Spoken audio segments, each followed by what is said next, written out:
بسم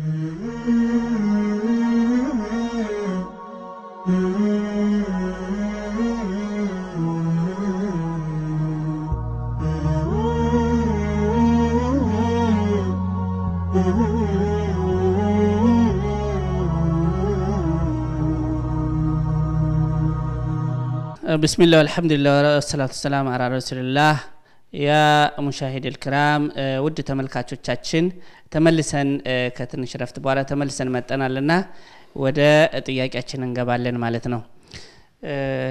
እሺ አብዱል መሊክ ሳውዲ እንደመጣ ነግረህናል ኢትዮጵያ የነበረውን ሁኔታ ነግረህናልና ወደ ዋናውና ወደ አንገብጋቢ ወደሚፈልገው ጥያቄ ነው የምንሄደው። ስለ እስልምና የነበረህ ግንዛቤ ሳውዲ ከመምጣት በፊት እና ሳውዲ ከመጣ በኋላ አንተ ከመስለም በፊት ምን ነበር? እሺ ጥሩ ነው። እስልምና እንዴት ነበር የምታየው? ጥቁር ነው ነጭ ነው ላንተ ምን ነበር እስቲ? ያው ለእስልምና የነበረን ግንዛቤ ከሀገር ጀምሮ ማለት ነው። ስለ አንድ ነገር ጠጋ ብለህ ካላየው አታቆም። ትክክል ነው። በወሬ ደረጃ ግን ምንም የምታውቀው ነገር የለም። ያው አንድ ነገር ግን የማውቀው ነገር አለ። በቃ አንድ አላህን ብቻ እንደሚያመልኩ ይገባኛል። ይሄ ነገር ደግሞ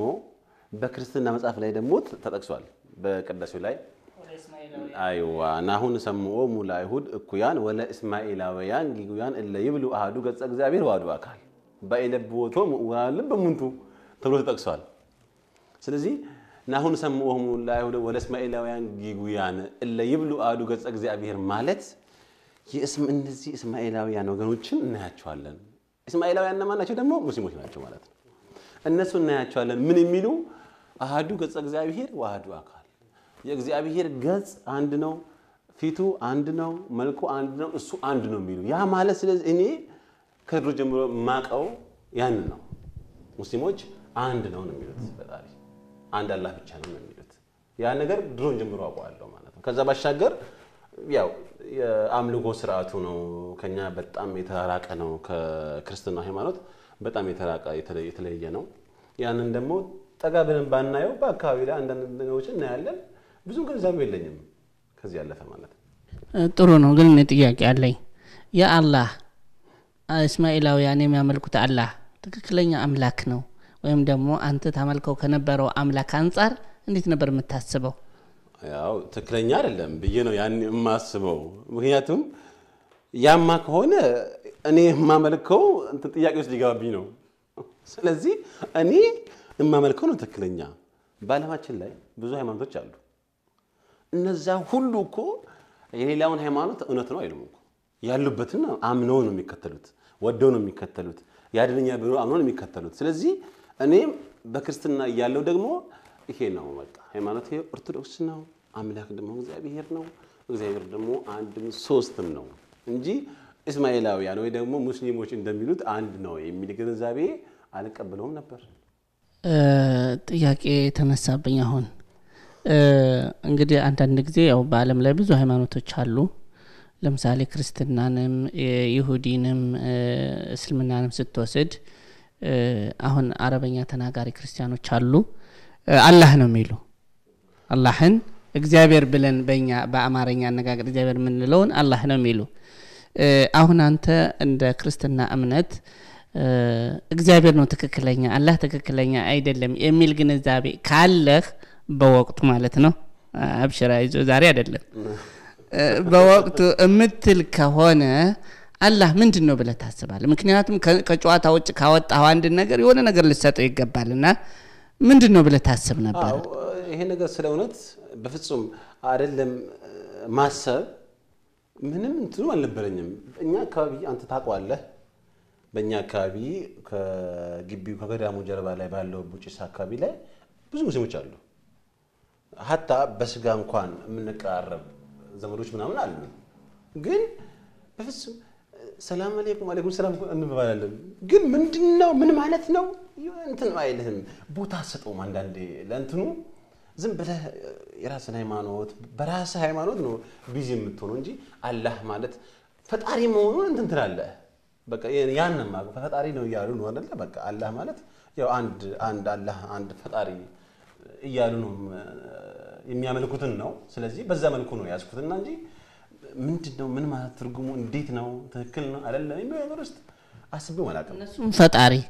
አንተ ፈጣሪ ካልክ እነዚህ ሁለቱ ፈጣሪዎች እንዴት ነው የሚጣጣሙት አሁን በውስጥ የነሱ እኮ ትክክል አይደለም ብዬ ነው የማስበው በወቅቱ ፈጣሪ ራሱ አይደለም እንዴ ምንድነው ትላለህ ፈጣሪ አይደለም ፈጣሪን አንድ ነው እያሉ ነው እኮ እነሱ ይሄ እኮ ቅድም ነገር ያለው ቅድም በክርስቲያናው መጽሐፍ ላይ እንደተጠቀስኩልህ አንድ ነው ገጹ ፊቱ እሱ አንድ ነው እንጂ ለሁለት የተከፈለ ከሁለት ከአንድ በላይ አይደለም ይላሉ ባለማስተዋላቸው ተብሎ በመጽሐፍ ውስጥ ተጠቅሷል ስለዚህ የኛውን አንድ ነው አሉት እኛ ሶስት ምንለውን አንድ ነው እና ስለዚህ በአንድ ጨፍልቀውት አንድ አድርገውታል ስለዚህ ስህተት ነው የተሳተ መንገድ ላይ ያለ ነገር ነው ብዬ ነው የማስበው ጥሩ ነው አብዱል መሊክ እሺ እንደዚያ ከሆነ አንተ እንዴት ሰለምክ አሁን በዚህ አይነት ግንዛቤ የነበረን ሰው ወደ እስልምና መጥራት ከባድ ነው አንደኛ ያደገበት ሁኔታ የተወለደበት ሁኔታ የተማረበት ሁኔታ የነበረው የክርስቲና ግንዛቤ አንድ ላይ ተጨምሮ ደግሞም እዚህ ሀገር ሲመጣም እንግዳ ከመሆኑም አኳያ የነበረው አጠቃላይ ስሜቶች ተጨማምረው እንዴት ለእስልምና ጋበዙህ እንዴት ሰለምክ እስቲ ስለ እስልምና ሁኔታ በደንብ አጫውተን አዎ እኔ አልহামዱሊላህ ሙስሊም ነኝ እንዴት ሰለምክ እኔ በራሴ ጥረት ወይ በከፊል ብርታት ወይ በሼክ ሰላህ አስተማሪነት ማለት አልችልም አልፈልግም አይደለም ምክንያቱም አላህ Subhanahu Wa Ta'ala የፈለገውን ሰው እሱ ርራይው ቸርነቱ እዝነቱ ምህረቱ በስቶለት የወደደው ሰው ነው ወደ ሃይማኖቱ የሚገባው እሱ ያጠመመውን የሚያቀና የለም እሱ ያቀናውን ደግሞ የሚያጠም የለም ይሄ ነገር ነው ሊሰመርበት የሚገባው እኔ የዚህ ጸጋ ተካፋይ ነኝ ስለዚህ እንዴት ሰለምክ የሚለው ነገር የሚያያዘው ገና ከሀገር ሲነሳ ነው ምክንያቱም ፈጣሪ ምክንያት አለው ማለት ነው ከዛ ሲያመጣኝ ይሄን ነገር አስቦልኛል እዚህ በገንዘብ እንድጠቀም ብቻ ተለውጪ በሀብት ራሴን ለውጪ ቤተሰብ እንድለውጥ ብቻ ሳይሆን ከዛ በላይ ከዛ ጀርባ ያለውን ትልቅ በረከት እዚህ ጋር አስቀምጦ እንደነበረ አሁን ይገባኝ ስለዚህ የፈጣሪዬ የአምላኬ ርህራሄ ቸርነት ፈቃድ ውዲታ ነው ከምንም በላይ ማለት ነው ወደ ሃይማኖቱ ይመራኝ ከዚህ ጋር ተያይዞ ግን እንደ ሰበብ ሰው ሰበብ ነው እንደ ሰበብ ከፊሌ ነው ምክንያቱም በሱ ሰበብ እዚህ ሀገር ባልመጣ ኖሮ ይሄ እድሉ አይገኝም ነበር ባይሆን ኖሮ አይባልም ያው አላህ የቀደረው ነገር መሆኑ አይቀርምና እንዳለ ሆኖ ግን ሰበቡ ከፊሌ ነው እሱ ካመጣኝ በኋላ እዚህ ከትንሽ ቆይታ በኋላ ቅድም እንዳልኩት ለምን ሙስሊም አትሆኑ ነው ያለኝ ሙስሊም እኔ ሙስሊም በፍጹም አይታሰብም እኔ ወደ ሀገሬ ካሸኘኝ በቃ አላድራትም አልኩት በቃ ትቻለሁ አለኝ ግን ይሄን ስለተናገረኝ ራሱ እንደ ድፍረት በጣም ስብዕናዬን ክብሬን ሃይማኖቴን በጣም አልፎ እንደከንት ሰምቶኝ በቃ ከፋኝ ቤት ገብቼ ላለቅሱ ላቃጣኝ ምናምን ነገር እንዴት እንደዚህ ይለኛል ይሰውዬ በቃ ይሄ ሊሰውዬ ሊጣላ ይፈልጋል ማለት ነው ወደ ሀገሬ ሄዳለሁ የሚወሰድኩኝ ቤት ገብቼና በጣም ከፍቶኝ በዚህ ሁኔታ ያለው በሳምንቱ እንደገና ይሄን ጥያቄ ደገመልኝ እኔ ባለፈው እኮ እንዲህ ያልኩ ለምን ሙስሊም አትሆንም ሙስሊም እኮ እንደዚህ ቆንጆ ነው ሙስሊም እኮ እንዲህ ነው በነገራችን ላይ ይሄን ሁሉ ከሱ ጋር ስንወያይ እኔ አረበኛው አላውቅም ግን እንግሊዘኛ እሰማለሁ የተወሰነ ነገር እናገራለሁ ስለዚህ ከከፊሌ ጋር እንደዛ ነው የምንግባባው ብዙም ባንግባባም ለምን ሙስሊም አትሆንም የሚለው ነገር ለመረዳት ብዙም አያስቸግርም ስለዚህ በዛ መልኩ ተረዳሁትና በድጋሚ እስጠይቀኝ በጣም በቃ ታንድኩኝ ይሄ ሰውዬ ምን ማለት ፈልጎ ነው እሺ ያለኝ በቃ ወዲያው ነው እንደ ከፋኛ ወቀና እሺ ተው አሁን ከአበሻ ጋር ላገናኘኝ ያለኝ ከአበሻ ጋር ላገናኘኝ እዚህ አማያ ኢትዮጵያ ቋንቋ የሚናገሩ ሰዎች አሉ ከነሱ ጋር ላገናኘኝ በስልክ አለኝ አበሻ ይሄ ትልቅ ነገር ነው እንደው ሃይማኖት ይቅርና እኔ እዚህ ሀገር አበሻ ካለ እንደው ብሶቴን ማካፍለው ሰው ካለ ላገኝ ይሄ ደስ ይለኛል አልኩት እና ወዲያው ደውሎ ከሼክ ሳለ ጋር ያገናኘኝ ከሱ ጋር ደውሎ ያገናኘኝ እንደምን ሲሉኝ አረ አበሻ እንዴት ነህ ሰላም ነው ወይ በስልክ ትዝ ይለኛል መጥቼ 2 ወር ምናምን እንደሆነ አካባቢ ነው እንደምን ዳለው ሰላም ስራ እንዴት ነው ምናምን ተባባልን ሰላም ነው ዳነኝ ምናምን ነገር ከዛ በኋላ አይ ከፊልህ እኮ እንደዚህ ያለ ነው እኔ አሁን በፍጹም ንገረው አንተ በሚገባው ቋንቋ ንገረው ይሄን ነገር ባያስበው ይሻላል እኔ ወደ ሀገር ይልብታለሁ በኋላሽ ብሄር እንዳያጣ በየም ተናልኩት ከዛ እሺ ሳለ እሺ በአካል እንገናኝ እንደውም እኔ ይሄን ሳይወጣውት በአካል ተገናኝተን እናውራ ምክንያቱም እኔ ያለብኝ ችግር ራሱ እነግረዋለሁ ለዚህ ያበሻ ቆይ ላገኘው ስለማንኛውም ሰው ጥሩ ነው ብዬ ከሱ በቀጠሮ ይዘና ያዝንና ያው ከፊሌ ማየት ስለማይችል በወንድሙ አማካኝነት ወደ ሸክሳለህ ቢሮ እዚህ ማዕዘርና ኡመልሃማም የሚገኝ አሁን ብዙ ሰዎችን ወደ ቀጥተኛ ጎዳና እየመራ ያለው ትልቅ ጃሊያት ነው ስለዚህ ወደዚህ ነው ያመጣኝ የከፊሌ ወንድም ማለት ነው ወደዛ መጣን ከሱ ከተገናኘን እስቲ ይቅርታ ላቋርጥህና እዚህ ጋር እንመለስበታለን ጃሊያቱ ላይ ስላለ ወደ ጃሊያቱ ነው እንመለስና ሸሳለህ እንዴት ተገናኛችሁ ከአብዱል መሊክ ጋር ስትገናኙ ምን አይነት ሰው ሆኖ አገኙት ወይም ደግሞ በስልክ ሲያወሩት እንዴት ነበር ስሜቱን የተረዱት እና እስኪ እንደው ከሰላምታችሁ ጀምሮ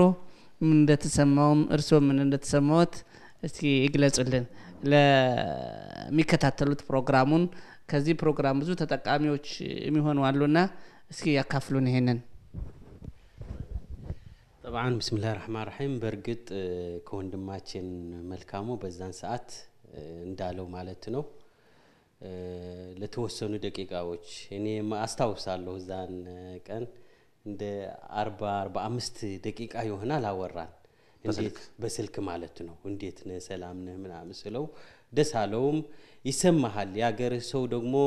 እዚህ ሀገር ሲመጣ የሚሰማውን ስለማውቅ ስለምረዳ በደንብ ነው የጠየቁት ማለት ነው ከዛ አንዳንድ ጥያቄዎችም ጠየቁት ማለት ነው አንተ ፈጠኛ ሙስሊሞች ፈጣሪያችን የምንለው አንድ አላህ ነው እና ማን ጌታዬ አምላክ የምትለውን ደግሞ ለተወሰነ ጠየቁ እና ጌታችን ኢየሱስ ክርስቶስ እንዴት ነው ስለው እሱ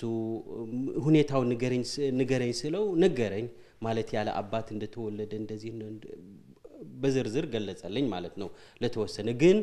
ሐሳቡ ያመጣውን በጣም ደሳለኝ ማለት ነው አብረን ብንገናኝ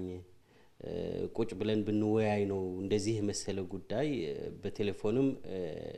ላይ በቃ ይችላል ስለኝ በደስታ ነው የተቀበልኩት ማለት ነው በነገራችን ላይ አልহামዱሊላህ አሁን እንደምታውቁት ብዙ ሊቃውንቶች የሚባሉ በተለይ ቄሱ ገብረ አረጋው ደስታ አላህ ይርሐሙ በትግራይ ትልቅ አስተማሪ የነበሩም ከነሱም ተገናኝተናል ማለት ነው ብዙ ሰዎችም አሉ ሊታወቁ በሚዲያ መውጣት የማይፈልጉ ሰዎችም አሉ እንጂ የሚሰልሙ እስልምና የሚረዳቸው በትክክል በብዛት ናቸው አንዳቸው ደግሞ ትልቁ ወንድማችን መልካሙ ነው ማለት ነው እሺ ወደ መጀመሪያው ጥያቄያችን ያው ወደ ጀመርነው እንመለስና ወደ ጃሊያት ይዘው መጡ ከዛ በኋላስ ተገናኙ ሼክ ሳለ ጋር ተገናኘን አርብ ቀን ነው ትዝደኛል ቢሮ ተገናኘንና ከዛ ያለው ነገር ትንሽ ተጨዋወትን ከዛ ወደ ሃይማኖት ያው ወደ መጣውበት እንትን የገባሁት እና እንደዚህ ነው እና ለምን ሙስሊም አትሆንም ከፊልህ ሙስሊም እንድትሆን ነው የሚፈልገው እኔ ሙስሊም አልሆንም በቃ አልሆንም እሺ ምንድነው እሳቸውን ጥያቄ ማስተት ጀመሩ ምንድነው መጣበት ሃይማኖታችሁ ምንድነው እኔ ሃይማኖቴማ ኦርቶዶክስ ይባላል መታው ከሆነ ታቋል ለማታው ከሆነ ግን ስሙ ኦርቶዶክስ ይባላል ማመልከው ደግሞ ለኔ ብሎ ተሰቅሎ የሞተውን ኢየሱስ ክርስቶስ ነው ከናቱ ከድንግል ማርያም ጋር ኢየሱስ ክርስቶስ ነው ማመልከው ብዬ እንትን አልኩኝ እንዴት ኢየሱስን ተመልካለ ኢየሱስ የማርያም ልጅ ነው እንዴት ትላለህ ኢየሱስ ካለ አባት በመንፈስ ቅዱስ የተወለደ ለኛ ብሎ የተሰቀለን ትልቅ አምላክ ጌታ እንዴት አንተ ሰው ነው ነብይ ነው ትለኛለህ ብዬ እዛ ጋር ይሄን እንደምንሻን ያነሳ ነው ከዛ በኋላ እንዴት እሱ ያለ አባት መወለዱ ይገርማል አዳም እኮ አለ እናትም አባትም የሌለው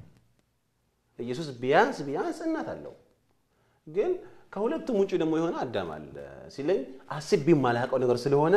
ትንሽ ውስጥ ድንጋጤ ተፈጠረ ብዬ ብቻ እንደምንም ያው መልስ ለመስጠት ሞከርኩኝ አልሆነልኝም ምክንያቱም ትክክል ነው የአዳም የአፈጣጠር ሂደት ከኢየሱስ ክርስቶስ በእጅጉኑ የላቀና የረቀቀ ነው ከአፈር ብቻ ነው በቁርአኑ ላይ ተጠቅሷል በመጽሐፍ ቅዱስም ላይ ተጠቅሷል ጭቃ እንድንያደርጉ ወነፋላለ መንፈሳዊ ህይወት ነው የሚለው በላው ላይ ዝም ብሎ እፋለበት ሰው ነው የሆነው ያው ዘረበት ጭቃው ማለት ነው እና ስለዚህ እንደተባለው ኢየሱስ ከድንግል ማርያም ተጸንሶ የእርግዝናውን ወራት ጠብቆ ነው የተወለደው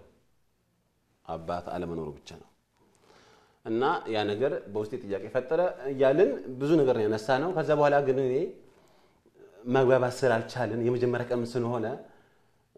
በፍጹም እኔ እንደው ለሚያነሳ ጥያቄ መልስ ባስሰጥ ራሱ ውስጤ ሊቀበለው አልቻለም ባንዴ እና እሱ ምን ያደረገ እንካሽ እነዚህ መጻፍቶች ወስደ አንበብ ብሎ መጻፍ ሰጠኝ መጻፍ ነው ምን ችግር አለ እኔ ሙስሊም ባልሆንም እስቲ ግን ከኔ ሃይማኖት በምን ይለያል እስልምና ሃይማኖት ከክርስትና ሃይማኖት የሚለየው ነገር ምንድነው እስኪ እንደውም ለማያዋለሁ በዬ ነው መጻፍ የተቀበልኩት እና ቀመር የጻፈው መጽሐፍ የመጽሐፍ ቅዱስ ሚስጥር በሙስሊም መነጽር የምትለው መጽሐፍ አረሳተም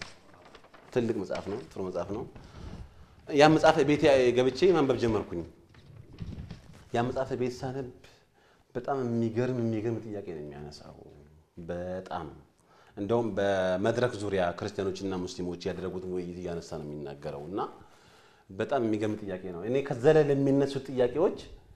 ራሴ በቃ ምላሽ ለመስጠት እታጋለሁ ቤት መጽሐፍ ቅዱስ እየገለጥኩ ኤማ እንዲ ነው እዚህ ጋር ዋሽተዋል አለፍልና ደግሞ እንዴት ኢየሱስ ክርስቶስ አምላክ ነኝ ብሎ አልተናገረም ስለዚህ ለምን አምላክ ነው ትላላችሁ የሚል ደሞ ነገር ይነሳል ሲል አረ ይሄ ነገር እንዴት ነው የለም እንዴ አምላክ ነኝ የሚል ቢይ በጣም እንተናና መጽሐፍ ቅዱስ ስል እውነትም መጽሐፍ ቅዱስ ውስጥ የትም ቦታ ላይ ኢየሱስ አምላክ ነኝ ብሎ የተናገረበት ነጥብ የለም አምላክነቱን የገለጹ ሌሎች አካላት ይኖራሉ የተገለጸበት ሌሎች አካላት እንትን የመጽሐፍ ቅዱስ ጻፊዎች በሌላ አጻጻፍማ አካሄድ ተናግሮ ሊሆን ይችላል ግን እሱ ባለቤቱ እኔ አምላካችሁ ነኝ ፈጣሪያችሁ ነኝ አምልኩኝ ተገዙኝ ብሎ የተናገረበት ነጥብ የለም ይሄን ነገር ሳይ እንደው በቀበለው ይሄንን ከልጅነቴ ጀምሮ ሳመልከው የነበረውን ስወደው የነበረውን ስገዛው የነበረውን ኢየሱስ ክርስቶስን በአንድ ጊዜ አዎ ሙስሊሞች እንደሚሉት ነብይ ነው ብዬ ለመጠቅለል አቃተኝ ብዙ ጊዜ ከራሴ ጋር በጣም እንትና በቃ ከራሴ ጋር ስሟገት ነበር ለምን ይሄ ነገር አይሆንም እንደገና ደግሞ ከልጅነት ጀምሮ ያደኩበት ክርስትና ሃይማኖቴ ይሄ እንደዚህ ነው በአንድ ጊዜማ አይሆንም ብዬ ከራሴ ጋር በጣም ስጨቃጨቅ ስጣላ ነበር ማለት ነው ግን ያው የሆነ በቀጣዩ ቀጠሮ ከሸክሳለ ጋር ድጋሜ ተገናኘን ማለት ነው እና በድጋሜ ስንገናኝ ከመጽሐፉ ምን አየህ በርግጥ መጽሐፉ ላይ ያየሁት ነገር ትክክል ነው አብዛኛዎቹ የሚነሱት ጥያቄዎች ትክክል ጥያቄ ናቸው ስለዚህ ሰው ተሸነፈ መጣህ ማለት ነው ተሸነፈ የመጣሁት ወይ ደግሞ በሌላ አገላለጽ ለመጽሐፉ ተረድቼ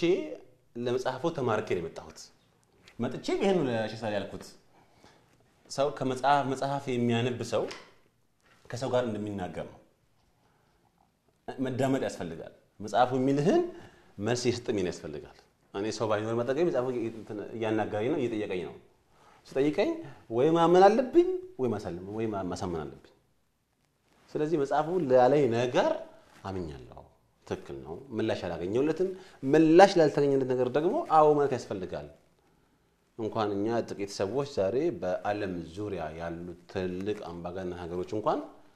በጠረጴዛ ዙሪያ ችግር የሚፈቱት ስለዚህ በመናገር የሚያፈታ ነገር የለምና በዛ መልኩ መጽሐፉን አንብቤ ተረድቼ አዎ ኢየሱስ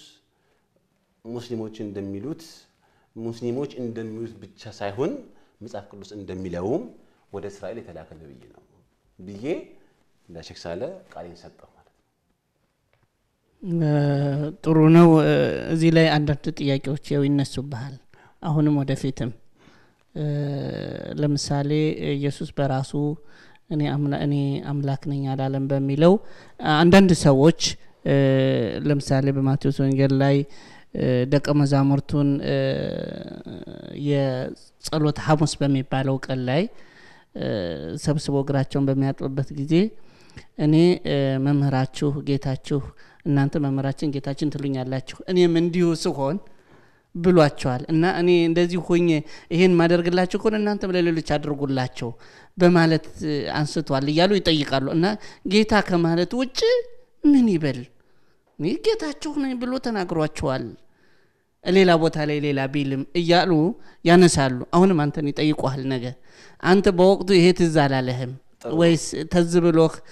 ጌታ የሚለው በቂ አልሆነልህ ማለት ነው ሌላው ከዚሁ ጋራ ሌላው ጥያቄ ደግሞ አንተ በቶሎ ነው የተሸነፍክ ለምን ወዲያው መጽሐፉን አንብበህ ወደ መረዳት ስለገባህ ማለት ነው አንዳንድ ሰዎች መጀመሪያ መጽሐፉን ማየት አይፈልጉም ያ አንተ ጥሩ የማንበብ ፍላጎት በገዳሙ ውስጥ ከነበረ ሁኔታ አንፃር ነው አንዳንድ ሰዎች ግን መጽሐፉን አያዩም መጽሐፉን ካዩ በኋላ ግን ወዲያው ሊሸነፉ ስለሚችሉ ስለዚህ ማየት አይፈልጉም በትክክል አሁን አንተ እንደምትለው ግን መጽሐፉን ሰዎች ካዩ ይሸነፋሉ ማለት ነው እና እነዚህ ሰዎች እንዳይሸነፉ ወይ መጽሐፉን እንዳያዩት የሚያደርጋቸው ነገር ምንድነው ብለህ ታስባለህ ጥሩ ጥያቄ ነው ያው መጀመሪያ ወደ ነሳው ጥያቄ ልሂድና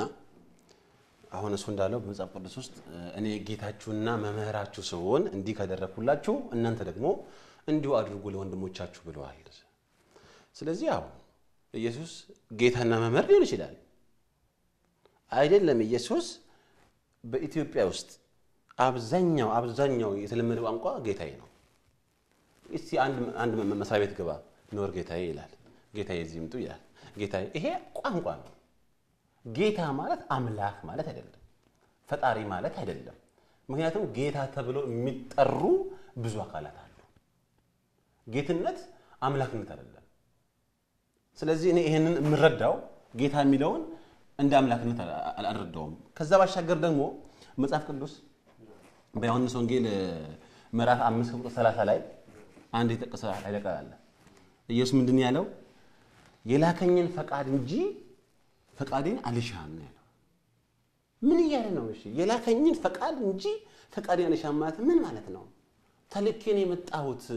የራሴ ፍላጎት የራሴን ስሜት ላዳምጥ ሳይሆን የላከኝን ፈቃድ ነው ለፈጽም የመጣሁት ስለዚህ ተልኬን የመጣሁት ይያለ ነው ያ ማለት በተዘዋዋሪ መልኩ የተላከ ነብይ ነው ማለት ስለዚህ ራሱ ገልጾታል አዎ የተላከ ነው የተላከ ደግሞ ከሆነ የላከውን ትእዛዝና ፈቃድ ነው የሚያከብረው ኢየሱስ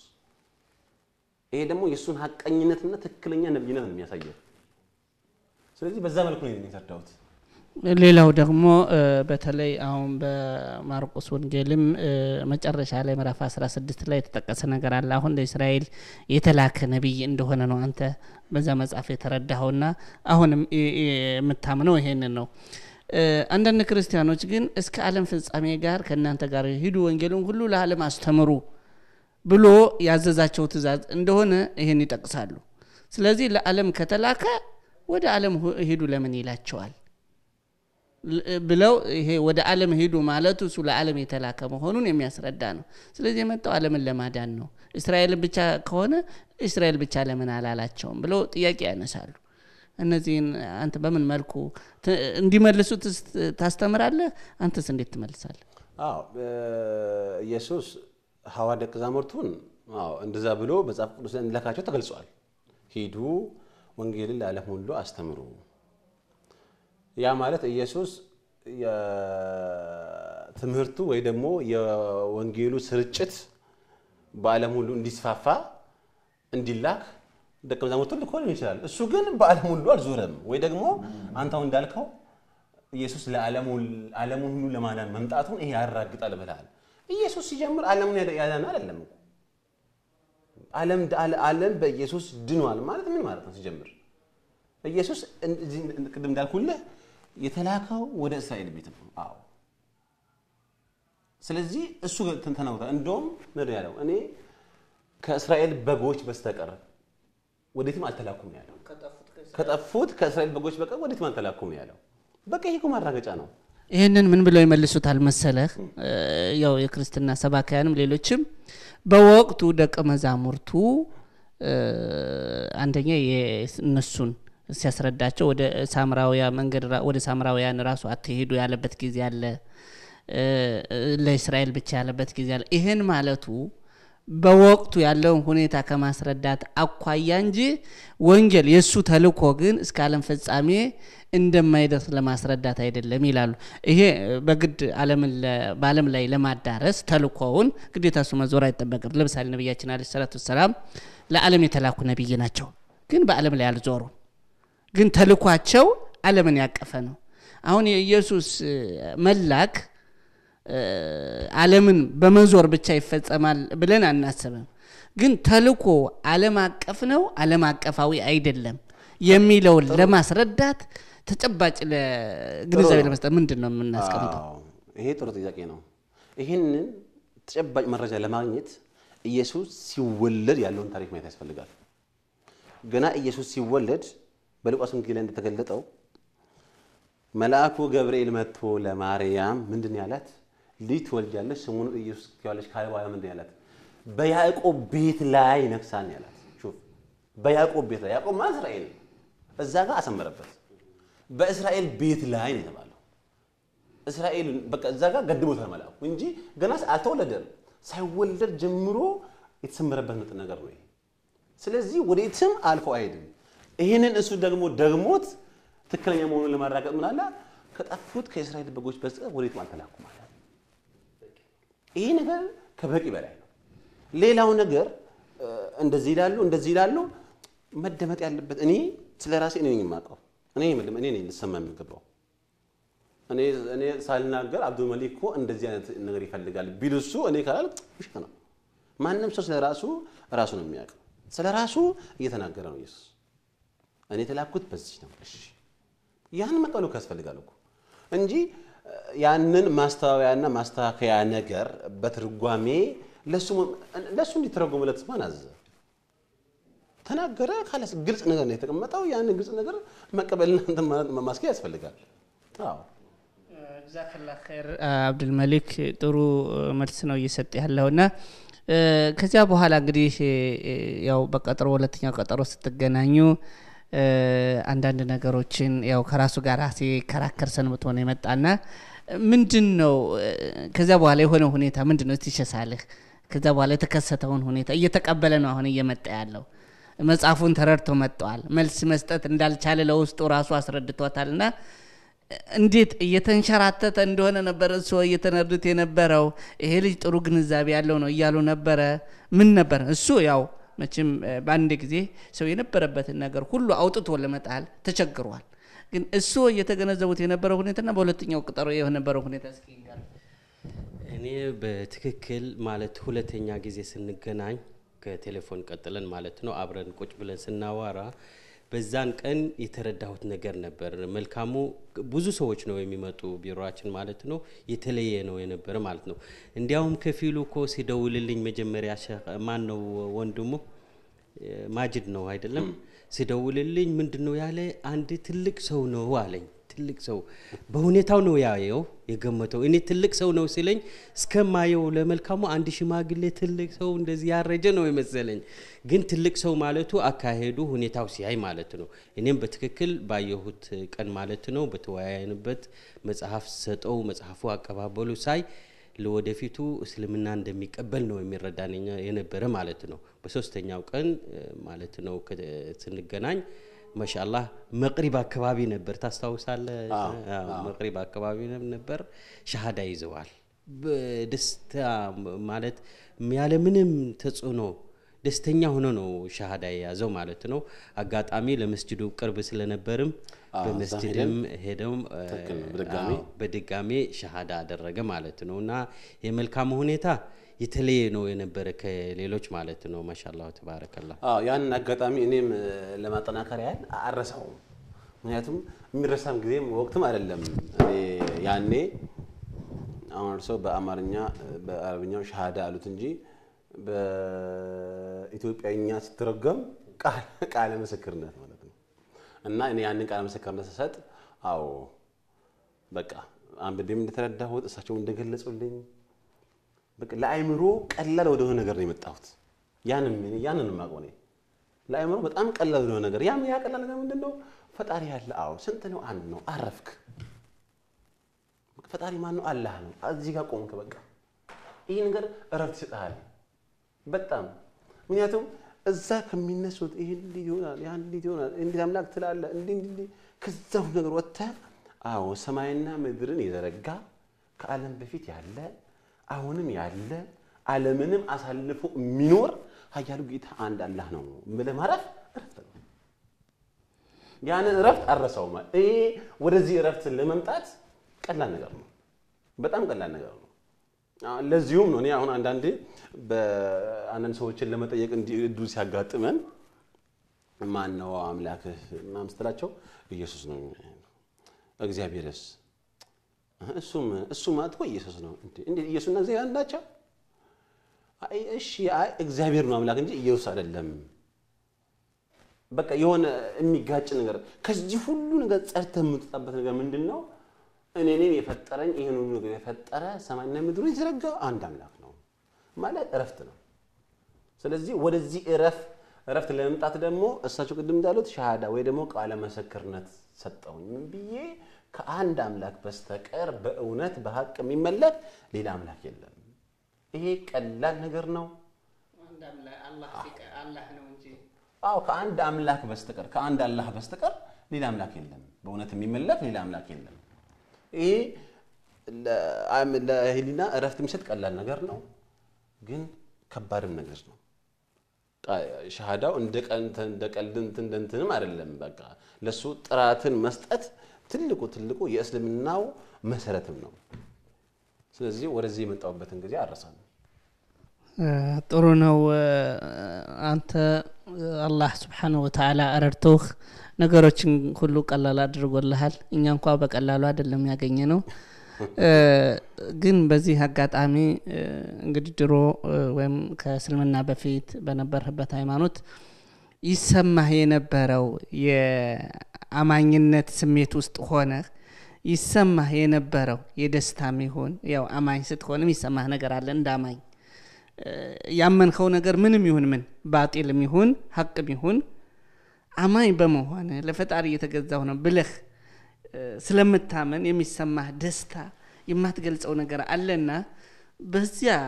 በክርስትና ውስጥ እያለ ይሰማህ የነበረው ደስታና አሁን እስልምና ውስጥ ከገባህ በኋላ ያለው ደስታ ምንድነው ልዩነቱ ምክንያቱም እዛም ቀደም እንዳልከኝ በወቅቱ አማኝ ነህ አማኝ ስትሆን የሚሰማህ ነገር አለ ጸሎት አርገህ ስትመለስ ሰግደህ ስትመለስ በዓላት ስታከብር ንግስ አሁን ቅዱስ ሚካኤል ቤተክርስቲያን ብላል ቀደም ነው ቦጨሰውን የማቃታለሁ ሁሌ ነበር ጧት እየርክ መታገለግል እንደው ቀድሰህ ቁርባን አቁርበህ ሰውን ስትመለስ የሚሰማህ ነገር አለና ከዚያና ከዚህ ምንድነው ልዩነቱ አንተ ውስጥ የፈጠረው ነገር አዎ ማለት አሁን አንተ እንዳልከው በጣም የሚሰማህ እርካታ አለ የሚሰማህ ደስታ አለ ያ ደስታ ምንጩ ምንድነው ያ ከምንም በላይ ያምልኮ ስርዓት ነው በመጀመሪያ ደረጃ ህሊና ያርፋል ቅድም እንዳልኩት አንተ አንድ አምላክ ነው ወደ ማምለክ ስትመጣ ህሊና ያርፋል ከዛ ቀጥሎ ደግሞ መንፈስህ ሃይማኖት ኢማንህ እየጨመረ እያደገ ሙርተ ደስታኛ እየወክ የምትሄደው ከዛ በኋላ በመታደርገው የልብና የአካል የአምልኮ ተግባራት ነው ስለዚህ በተለይ ደግሞ እነዚህ በተግባር የምታያቸው የሃይማኖት ክንዋኔዎች እጅጉኑ የሚማርኩ ደስ የሚናቸው በእስልምና ሃይማኖት ውስጥ ከዛ ውስጥ ትልቁ ሊጠቀስ የሚችለው የሰላት ፕሮግራም ነው እዛ በክርስትናው ያለ ጸልይ ስትመለስና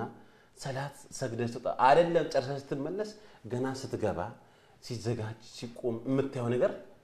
ምንም ፍጹም ነው ሰማያዊ ነው ብለህ የምትወስደው በትክክል በቃ ነው ምክንያቱም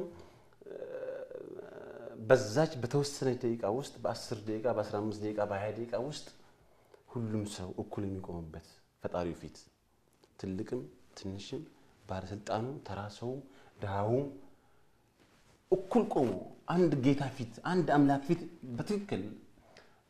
ለመገለጥ መቆሙን የምታመንበት የምታይበት የምታረጋግጥበት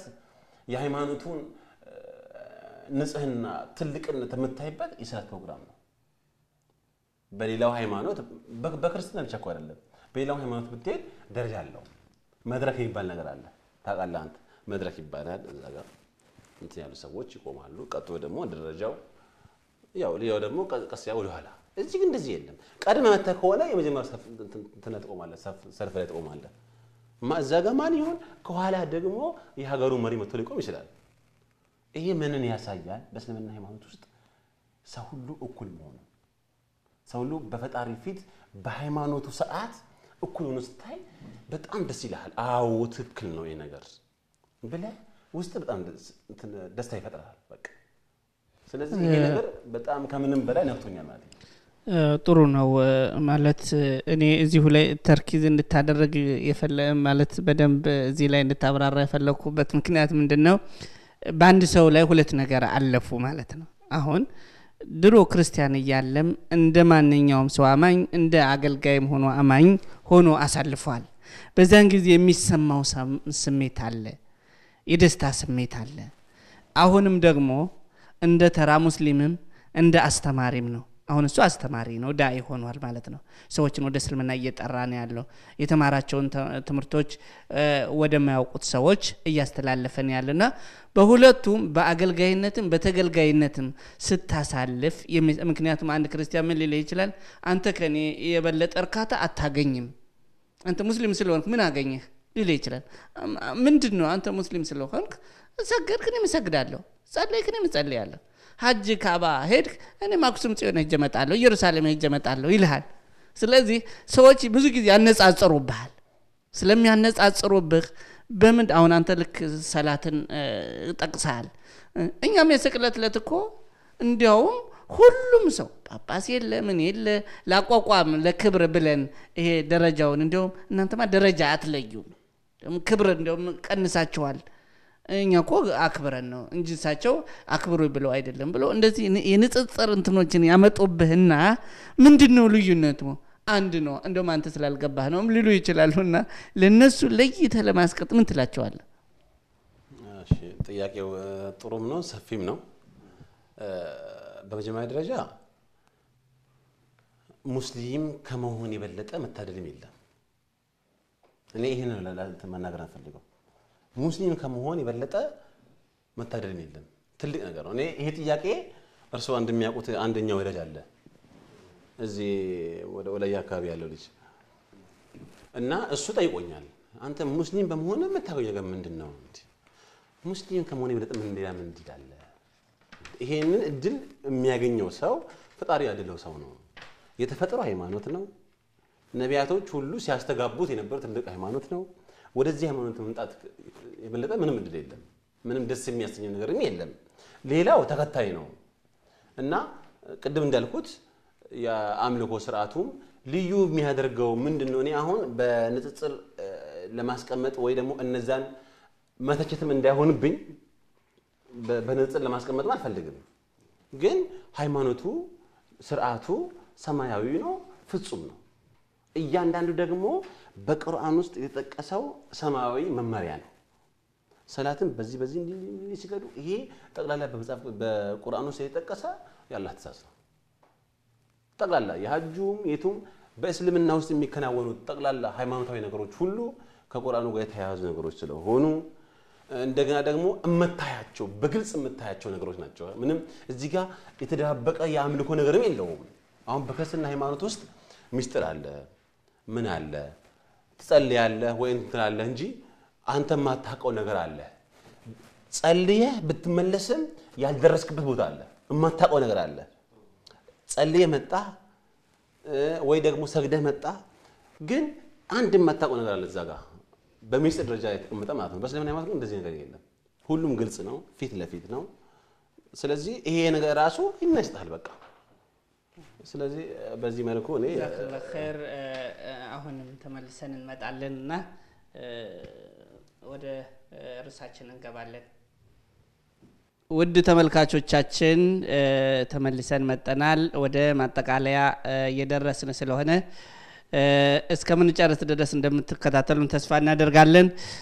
አብዱል መሊክ ይቅርታ ያው አበዛንብህ ጊዜህንም እንደወሰድንበት ይገባናል ይቅርታ እየጠየቅን ግን ወደ መጨረሻው ጥያቄ ደርሰናል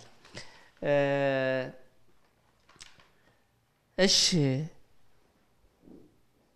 ከሰለምክ ስንት አመት ሆነ? እኔ አሁን ከሰለምኩ ወደ 2 አመት ከምናምን ሆኖኛል።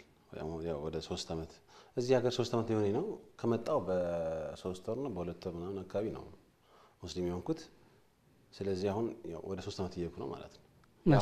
አሁን ያለንበት ጾም ሊገባ ነው ኢንሻአላህ። ያሁንን ጾም 3ኛውን ጾም ማለት ነው። ማሻአላህ ተባረከላህ። በዚህ በእስልምና ተስቦ ምክንያቱም ሰው ህይወቱ ይቀየራልና ድሮ ከነበረ ህይወት ወደ ተሻለ ህይወት ተቀይረ በማየታቸው ከቤተሰቦች እስልምናን የተቀበለ ሰው አለ? በርግጥ እኔ ይሄ ጥያቄ ከዚሁ ከካሜራውን ጀርባ ይሄ ብዙ ሰው ጥያቄ ነው። ግን እኔ እድሉን አላገኘሁም ቤተሰቦቼን ለማስረዳት ማቃቸውን ጓደኞቼን አብሮ አደጎቼን ለማስረዳት ጊዜ አላገኘሁም እድሉን አላገኘሁም። ግን ምክንያቱም ምንድነው እኔ ወደ ሀገር ሄጄ መጥቻለሁ ባለፈው። ግን የሄድኩበት አጋጣሚ ችግር ገጥሞኝ ስለሄድኩኝ እድሉን አላገኘሁም። ሰው ተመቻችቶ የሆነ አጋጣሚውን ሲያገኝ ምናምን በርግጥ አሁን ጊዜው አድጓል ረቋል። በቴክኖሎጂው በምንም ታወራለ በስልክም በምንም። ግን ያ ከሚሆን ደግሞ ሃይማኖትን መቀየር ማለት ከባድ ነገር ነው። ዝም ብለህ ልብስና አውልቀህ እንደምትሄደው ነገር አይደለም። በተለይ ደግሞ ጠልቆ ለገባው የተረዳውን ሰው በአንድ ጊዜ ከዚህ አንስተ ወደዚህ እንደ ዕቃ መቀየር አይቻልም። ያ እንደዚህ አይነት ነገር ደግሞ አስቀምጠ ከጎን አስቀምጠ አግባብተ አስረድተ የሳለፍከውን ህይወት ነግረ ካንተ ህይወት እንዲማር እየጋበስከው ነው የምትጠራው። ለዚህ ደግሞ ምቹን ምንድነው በአካል መገኘት ያስፈልጋል። እና እኔ እዚህ ሀገር ከመጣሁ አዲስ ነኝ። ወደ ቤተሰቦቼም ወደ ጓደኞቼም እንጂ ይሄን ነገር ዲስከስ ለማድረግ እድሉን አላገኘሁም። ለወደፊቱ ግን ኢንሻአላህ። ስለዚህ ከቤተሰብ ምንም ሳይሰለመ የለም። እሺ ሌላው መስለምህን ሲሰሙ ሰዎች አሉ። ለምሳሌ አሁን በተለይ ወደ አንድ ጥያቄ ነው ወስደና ሊቀ ጳጳሱ ብፁዕ አቡነ ጎርጎርዮስ አንተ መስለምህን ያውቃሉ? አልተገና ማለትም ተገናኝተን እንዲ ድል ለማውራት አላገኘንም። ምክንያቱም በስልክ ነው አንድ አልፎ አልፎ ማገኛቸው። ግን በተለይ ደግሞ እኔ ወደ እስልምናው ከመጣው በኋላ ብዙም አልተደዋወልንም። እኔ ለማስረዳትም እድሉን አላገኘሁም። ስለዚህ እሳቸውም ሙስሊም መሆኔን አያውቁም። ምናልባት ግን አሁን በካሜራው እየሰሙ ነው። ኦኬ ምን ይላሉ ብለህ ትገምታለህ? እሳቸው የሚሉትን ሊሉ ይችላሉ። ግን ሃይማኖት የግል ነው። ይሄ ደግሞ እዛ የግቢው ህግ ሳይሆን የኢትዮጵያ ህገ መንግስት ህግ ነው። ስለዚህ ምን ተታደረ ደግሞ የኢትዮጵያ ህገ መንግስት ደግሞ ከሆነ ሃይማኖት የግል ከሆነ ሃይማኖት የግል ነው። ልጃቸው ከመሆነ አኳያ በሆነም በአሁን ሰዓት ያለው ልጅ አይደለም በሃይማኖት የፈለገውን የማግባት መብት አለው እኮ ራሱን እንደፈለገ ሆኖ እድሜው ለደረጃ አለው። 18 አመት የሞላውን ልጅ እንዲሁ ማለት አትችልም። አሁን ጊዜው ራሱ ይሄ ነው ማለት ነው። ስለዚህ እሳቸው አሳደጉኛል። በርግጥ ወላጆቼ እንኳን ስለዚህ ጉዳይ መለከታቸው ሃይማኖቴ የግል ነው። ጀዛከላህ ኸይር። ያው እንግዲህ ከሰለምህ ጀምሮ በመክተበ ጃሊያት ስር ነው ያለውና የዳዋ ስራ እየሰራህ ነው ያለው ነበር። ስለዚህ ስንት ሰው በእጅ ሰልሟል? እንደው አካባቢ ሙሉ ለሙሉ ቁጥሩን ባታውቀውም ምን ያህል ሰዎች በእጅ ሰልሟል? እኔ ወደ ጃሊያቱ ገባ አሁን 2 አመት ሆኖኛል። ነበረ ጃሊያት ነበረ መሰራው አሁን አይደለም። ካሜራ ፊት መናገር አሁን አይደለም። ያው ነበር ያው በሆነ አጋጣሚ ሆኖ አሁን ከዚህ ውጪ ነው ያለሁት። ስራዬም ሌላ ቦታ ነው። ግን በነበርኩበት ሰዓት ግን እንደ ስራዬም እንደ ድርሻዬም ብቻ ሳይሆን እንደ ግዴታዬም እሰራ ነበር። ምክንያቱም ማንም ሰው ግዴታ አለበት ወደ ዲኑ የመጣራት የመምተንተን ማለት የማሳወቅ የማስተማር ኃላፊነት አለበት። ያንን ግዴታዬን በመወጣበት ሰዓት ምናልባት እስከ 130 140 አካባቢ የሚሆኑ ሰዎች እንደዛ ይጠጋሉ ብዬ ነው የማስበው። ማሻአላህ። እሺ እንግዲህ ወደ መጨረሻው ጥያቄ እየደረስን ነውና ወደፊት በእስልምና ዙሪያ ልትሰራ ያሰብካቸው እቅዶች ካሉህ ብታሳውቅ፣ እንደ ፕሮግራም በውስጥህ አቅሙን ብታገኝ ጊዜውን ብታገኝ ዒልሙንም ጨምረህ ምን አቅደህ? አዎ ማለት እኔ አሁን እንዳልኩት ለቋንቋም አዲስም በደንብ ቋንቋንም በደንብ እንትን አላልኩም፣ ገና እየተማርን ነው። ስለዚህ መጀመሪያ እንዲህ እሰራለሁ ከማለት በፊት ያን ነገር የምትሰራበትን ካፒታል ማሳደግ ያስፈልጋል። ያ ማለት ደግሞ ትምህርት ያስፈልጋል ማለት ነው። ያልተማረ ሰው ማስተማር አይችልም። ያልተረዳ ሰው ማስረዳት አይችልም። ያላወቀ ሰው ማሳወቅ አይችልም። እያንዳንዱ ነገር ደግሞ የሚሰራው ደግሞ በእውቀት ነው። ስለዚህ እኔ አሁን ገና እየተማርኩ ነው፣ እየቀራሁ ነው። ምናልባትም ደግሞ ያው እዚሁ ከቢሮ አካባቢ ምናልባት ካራኩኝ ተመረን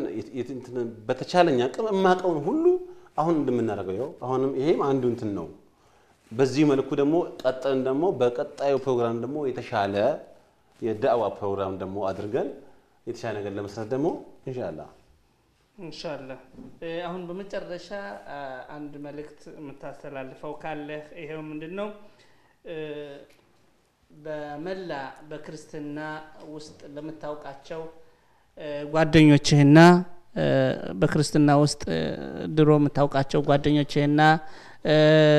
ለካህናት ለምታውቃቸው ብዙ አስተዳዳሪዎች ቤተክርስቲያን አስተዳዳሪዎች ታውቃለህ፣ ብዙ ዲያቆናት አሉ፣ በተለይ በገዳሙ ውስጥ የምታውቃቸው ለነሱና እንዲሁም ደግሞ ለቤተሰቦችህ የምታስተላልፈው መልእክት ምንድነው? እኔ ከእስልምና አኳያ ማለት ነው። ጥሩ ነው። ይሄ የማጠቃለያ ጥያቄ ጥሩ ነው። እኔ ይህን ፕሮግራም ለሚከታተሉ ሰዎችም በአካል ለማግኘታቸው ሰዎችም ሐሳቤ አንድ ነው። እስከዛሬም ስናገር ነበር። ማንንም ሰው የብዙ ሰዎች መልስና ምክንያት የቤተሰብ ሃይማኖት የሚነገር አለ። ያደኩበት የእናት አባቴ ሃይማኖት ሆነም አልሆነም የጥንት ሃይማኖት የሚባል ነገር አለ። እንደዛ ነገር የለም። ሰው ከእናት አባቱ ላይ መውረስ ያለበት ባንክ ያለው አካውንት ነው፣ ቤቱን ነው፣ ንብረቱን ነው እንጂ ሃይማኖት አይወረስም። ቢወረስም ትክክል ነው ወይ የሚል ነገር ማገናዘብ ያስፈልጋል። እኔም በህይወቴ ያንጸባረኩት ይሄንኑ ነው እንጂ የእናትና አባቴ ሃይማኖት እነሱ ከቅድመ አያቶቼ ጀምሮ ክርስቲያን ናቸው። ግን እኔ አእምሮ የተፈጠረልኝ እንዳገናዘብበት ነው። መማር ማለት ይሄ ነው። መማር ማለት አንብበ ተረድተ አገናዝበ ህይወትህን መምራት ነው። መጀመሪያ ተምረ ለሰው ከመድረስ በፊት መጀመሪያ ህይወትህን ማዳን አለብህ። ይሄ ነገር በመጽሐፍ ውስጥ ተጠቅሷል። ሰው ራሱን ጉርቶ ዓለምን ቢያተርፍ ምን ይጠቅማል የሚል ነገር አለ። ስለዚህ መጀመሪያ ራስን ማዳን አለብህ፣ ራስን መጥቀም አለብህ። በተማርከው ትምህርት ምን ላይ ነው ያለሁት? ምንድነው? በአማርኛ በባል ከራስ በላይ ነፋስ ይባላል። ከራስ መጀመሪያ ራስን ማዳን ያስፈልጋል። ስለዚህ ራስን አሻሽለህ ራስን ወደ ቀናው ጎዳና ማምጣት ያስፈልጋል። ማንኛውም ሰው የእናት አባቴ ሃይማኖት ይሄ ነው ሆነም አልሆነም ተብሎ አይኬድም። አንድ የታሸገ እኔ በዚህ ወረቀት አንድ ሳንዱች ምግብ ጠቅልዬ በሰጦት ዝም ብሎ አይበሉ። ምንድነው? ይከፍታሉ፣ ያያሉ፣ ይስማማኛል አይስማማኝም፣ አይ ጨጓራ አለብኝ ይሄን ነገር አልበላም ሊሉ ይችላሉ። ስለዚህ ሰው የሚመቸው ነገር ነው የሚመገበው። ለነፍስህም ለህይወትህም ነገም ፈጣሪ ፊት ቀርበህ ለምትጠይቅበት ነገርም ትክክለኛውን ጎዳና ላይ መሆን አለብህ። ሰው ከሁለት ዓለም መክሰል የለበትም። በዚህ ካስረህ ሳይመችህ ኖረህ በሰማይም ደግሞ ካስረህ መሆን የለበትም። ስለዚህ ከምንም በላይ ተስፋ የምናደርገው እኛ ኢንሻአላህ ተስፋ የምናደርገው ጀነትን ነው፣ ሰማያዊውን ዓለም ነው። እዛ ለመድረስ የዛ ደግሞ የክብሩ ተካፋይ ደግሞ ለመሆን እዚህ ጋር ያለበትን አቋም ማስተካከል ያስፈልጋል፣ ያለበትን መንገድ ማጥናት ያስፈልጋል። ስለዚህ ማንኛውም ሰው በተለይ ደግሞ በሰው ሀገር ያላችሁ እንደዚህ አይነት ጥያቄ የሚቀርብላችሁ ወንድሞችና እህቶቼ የእናት አባቴ ሃይማኖት ስለሆነ የሚል ነገር አይሰራም። ሃይማኖት የግል ነው የተባለው እኮ ለዚህ ነው እኮ እንጂ ሁሉም ሰው የቤተሰቡን ሃይማኖት ይከተል ይባል ነበር እኮ ግን ወደ እውነተኛው ጎዳና መምጣት ያስፈልጋል እንጂ ነገ የውመል ቂያማ ወይ ደግሞ በእለተ ፍጻሜ በመጨረሻው ቀን ይሄ ዓለም ሲያልፍና እያንዳንዱ ሰው የእጁን ስራ በሚቀበልበት ቀን ለእያንዳንዱ ሰው እንደ ስራ ዋጋው ሲከፈለው የእናት አባቴን ሃይማኖት እዚህ የመጣው ፈጣሪ ፊት ማለት ሰውን አያድንም የሚያድነው ስራ ነው ስለዚህ እያንዳንዱ ሰው ባለበት ሃይማኖት ላይ ጥሩ ስራ እየሰራ ሊኖር ይችላል መጀመሪያ ግን ሃይማኖት ምንድነው ነው መሰረት የሌለው ቤት ዋጋ እንደሌለው ሁሉ መሰረቱ ሃይማኖቱ ትክክል ያልሆነ በጎ ስራ ትሩፋት ምን ጽድቅ ጸሎት ሱባኤ ጾም ዋጋ የለውም መጀመሪያ መሰረቱ መጣራት አለበት ስለዚህ ሁላችሁም መሰረታችሁን ያላችሁበትን የቆማችሁበትን የሃይማኖታችሁን መሰረት አጥኑ መርምሩ ፈትሹ ራሳችሁን ፈትሹ ለማለት ነው ፈልገው ኢንሻአላህ በዚሁ ሸሳለ ሐሳብ ከሌላችሁ በዚሁ ያበቃን ከሆነ ሸሳለ የመጨረሻ ሐሳብ ቢሉት ነገር ካለ ለተመልካቾቻችን ብዙ ከዚህ ፕሮግራም እንደተጠቀሙ ተስፋ አደርጋለሁና የመጨረሻ መልእክቶን እስኪ ያስቀምጡልን እኔ የመጨረሻ መልእክቴ መጀመሪያ ወንድማችን መልካሙ የሰጠን ትምህርት ዛሬ በጣም አስተማሪ ነው አልহামዱሊላህ ግን ለሁለታችሁ አንድ ጥያቄ ማቅረብ ወዳለሁ እና ለሼክ መልካሙ ነው አሁን ሼክ ነው ወመለው እኔ ለሱ ነው መጀመሪያ የምጠይቀውና የሱን ኮቢ እንዳትመልስልኝ ሼክ ኻሊድ እሱን የምጠይቀው ማለት ኻሊድ በነበረው በአገልግሎት ባንድ ቦታ ነው የነበራችሁና ኻሊድ ይሰልማል የሚል ግምት ነበር ወይ አንተ የተለያየ ቦታ ነው የነበራችሁ አይደለም እና በዛን ሰዓት ምን ሐሳብ ነበር የኻሊድ ሁኔታ አዎ እኔ ሸሳለ አንድ ነገር አስተዋወሰኝ እኔ ከፊሌ ጋር ያለው ማለትም ከሰለምኩ በኋላ አንዳንዴ እንዳይሰማኝም እንትን ለማስተማርም ጭምር ወደ ቤቱ ያመጣኛል ነው ሸሳለ ጁማ እየመጣ አንድ ቀን ጁማ ቀን መጣና ሸሳለ ቤት መሳይ በላን ያለ ላፕቶፕ ከፈተ እና ዩቲዩብ ላይ ያንተን ፕሮግራም ከፈተ ያስተዋውሱ እንደሆነ ኮንቨርት ቱ ኢስላም የሚለው ሰርች አደረኩ አጋጣሚ ነው ያው እዚህ ኮይ ስለመቀ ይሳል ይለኛል ምንም እንደቀለ ተቀብዬ እንዲሳይ እሱ ነው አረ ጴጥሮስ አልኩኝ ተነሳው እዛ ይልኩኝ ምናምን እንዴት ለምን እንዴት ሆነ ይሄ ነገር እንዴት እንደዛ መጽሐፍ ቅዱስ እንደዛ ባለቀኔ እንደዚህ እንዴት ነገር ሊሆን ቻለ አላመንኩም በቃ በፍጹም በጣም ገረመኝ ደግሜ አይዋለሁ አንተ ነህ በርግጥ ማመንኮስም ሁሉ እኔ መረጃው የለኝም ምክንያቱም ተለያይተናል ብዙ ጊዜ እናሱና ግን ልክ ያነሳየው በጣም ይገርመኝ አይደለም በፊት ማሰብ አሁን ካየው በኋላ ራሱ በጣም ይገርመኝ ግን ያላህ ስራው ረቂቅ ነው ድንቅ ነው እና አልহামዱሊላህ ዛሬ ለዚህ ትልቅ ክብር በቅቷል ማሻአላህ አግብቷል ካለ ማግባት ወደ ማግባት መጥቷል ሞኖክሴ ነበረ በመንኩስና ህይወት ማግባት የለም እስላም ደግሞ ሐላል ነው ኒዓማ ነው ተፈጥሯዊ ነገር በተፈጥሯዊ መልኩ አስተናግዱት ነው የሚለው ስለዚህ የዚህ ድድ ተካፋይ ሆኗል ምን ይቀርራው ኢንሻአላህ እኔ ይገርማል ማለት አብረን አላደግንም ግን አሁን ባለንበት ቅርርብ አብረን ያደግን ነው ምን መስል ሱብሃንአላህ እና የመልካሙ የገለጸልኝ አሁን ትክክል ነው አሁን ወደ 2 አመት አካባቢ ይሆናል መሰለኝ ወይ ይተቀሰው ማለት ነው እና መጀመሪያ ቀን ኻሊድ ከአገር መጥተ ወደ ቢሮአችን ካንድ ጓደኛችን አቡ ሳሊህ የሚባል መጣችሁና እዛ ቁጭ ብሎ የነበረ መልካሙ ነው መልካሙ አለ ብለ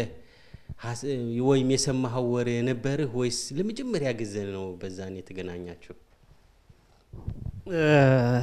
ያው ሸሳለህ ይሄንን አጋጣሚ ሆኖ አንተ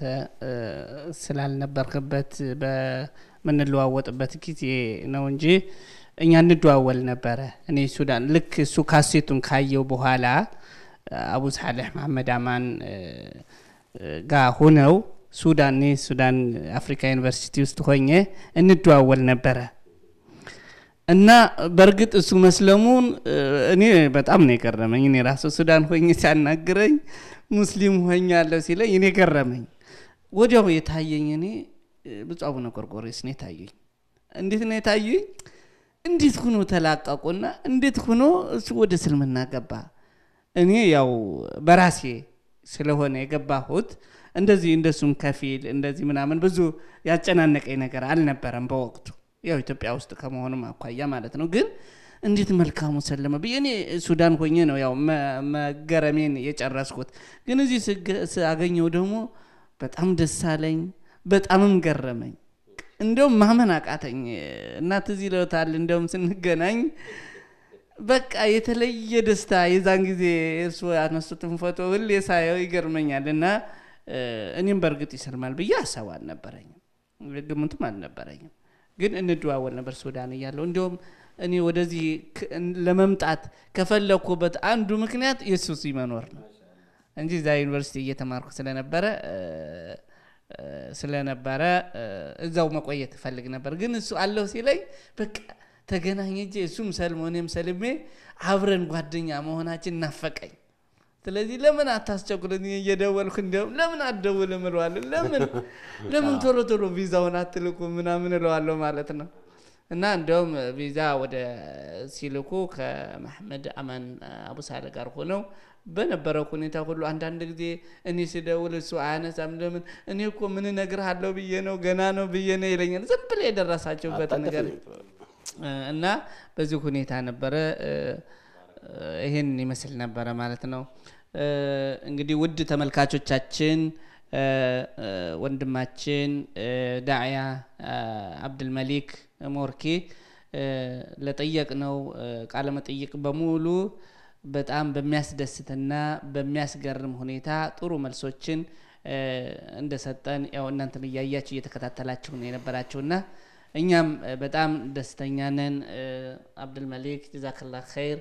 እስከ መጨረሻው አላህ እንግዲህ በእስልምና ላይ ሞትክን እንዲያደርገው የሁላችንንም የመጨረሻችንን እንዲያሳምርልን ነው አላህንም እንለምነው ሞቴን በሻሃዳ ያደርገው አሜን ኢንሻአላህ እንግዲህ አላህ Subhanahu Wa Ta'ala የተመኙትን የማያስቀር አምላክ ስለሆነ የሁላችንንም ምኞት ኢንሻአላህ መጨረሻችንን ያሳምርልን ውድ ተመልካቾቻችን ፕሮግራማችንን በዚሁ ፈጽመናል በሚቀጥለው ፕሮግራማችን በአዲስ መልኩ እስከምንገናኝ ድረስ ኢንሻአላህ የዛሬን ፕሮግራም በዚህ ጨርሰናል አሰላሙ አለይኩም ወራህመቱላሂ ወበረካቱ